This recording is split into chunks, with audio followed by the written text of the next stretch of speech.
నమస్కారం అండి. నా పేరు పూజిత శ్రీనివాస్. మాది సూర్యాపేట జిల్లా. మా టీం వచ్చేసి సన్రైజ్ టీం. మా బ్యాచ్ నెంబర్ 248. మా స్పీకర్ గారు వచ్చేసి శివకుమార్ సార్.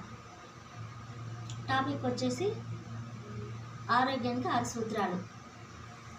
అనారోగ్యంగా లేకపోవడమే ఆరోగ్యంగా ఉండడం. మానవ శరీర నిర్మాణంలో 72,000 నాడులు ఉంటాయి. కొన్ని కోట్ల విలువ చేసే కణాలు అభివృద్ధి అవుతాయి. మనం ఆరోగ్యంగా ఉండడం కోసం 6 సూత్రాలు. అందులో మొదటిదైన మంచి గాలి. మంచి గాలి అంటే ఎప్పుడు ఎలా దొరుకుతుంది? మొదటగా బ్రాహ్మీ ముహూర్తం అని ఋషులు మునులు ఇలాంటి వారు 3:30 నుండి 4:30 వరకు అభ్యంగన స్నానం చేసి వారు తపస్సు చేస్తారని పెద్దలు చెప్తుంటే విన్నాము. మాకెప్పుడు తెలియదు. కాకపోతే మనం కూడా ఇప్పుడు చేయాలి. చేస్తేనే మనం ఆరోగ్యంగా ఉండగలుగుతాము. ఒక 10 నిమిషాలు మెడిటేషన్ చేయాలి. రెండవది వచ్చేసి నీరు. మంచినీరు ఎప్పుడు ఎలా తీసుకోవాలి? ఒక 20 కేజీలు 20 నుండి 25 కేజీలు ఉన్న వ్యక్తి 24 గంటల్లో రోజుకు 1 లీటర్ నీళ్ళ చొప్పున తీసుకోవాలి. 60 నుండి 80 కేజీలు ఉన్న వ్యక్తి రోజుకు 5 లీటర్ల నీళ్ళను తీసుకోవాలి.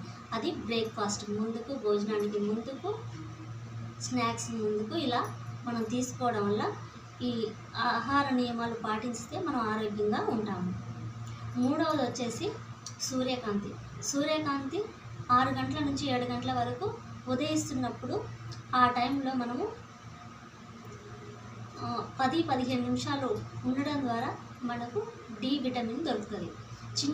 చిన్నపిల్లలు పుట్టగానే హాస్పిటల్లో సూర్యకిరణాలకు ఉంచండి అని చెప్తారు. ఎందుకంటే ఆ డి విటమిన్ రావడం వల్ల పిల్లలకు కామెర్లు రాకుండా ఉంటాయి, జాండీస్. నాలుగవది వచ్చేసి మంచి ఆహారము అంటే కూరగాయలు, పాలు, పండ్లు పౌష్టిక ఆహారాలు.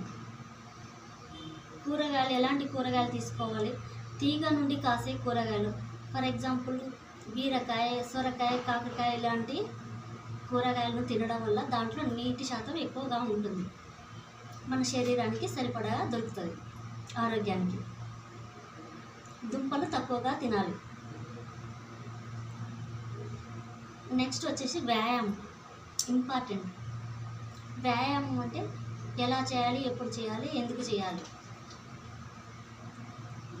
ఎప్పుడు చేయాలనేది వాకింగ్ చేయాలి.